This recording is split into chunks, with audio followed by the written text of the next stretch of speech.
Hello guys, আসসালামু আলাইকুম। আমার লগে আছে একটা ছাগল, দেখি কিছু আছে তো লগে কিটা আছে। আচ্ছা ভাই, তো যাইরা কি ভাই আমার ব্লগে এড হইয়া যাও, যেহেতু আমি নতুন ব্লগার, তার জন্য আমি আজ থেকে স্টার্ট করলাম।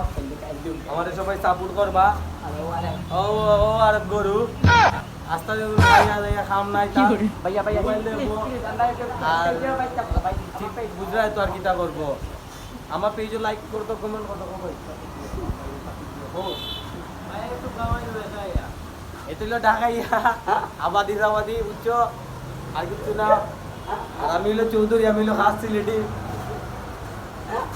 আমার খাইয়া দেয় কোনো খাম নাই, আজাইরা ব্লগ মানে এটাই আমার কাম, বুঝছো নি। আমি তো এদিকে আঁকমু আর ওলা ভিডিও বানাই, ওইটা আমার ব্লগ কন্টেন্ট। সবাই আমাদের সাপোর্ট করবা, বেশি বেশি করি, লাইক করবা, শেয়ার করবা, সাবস্ক্রাইব করবা।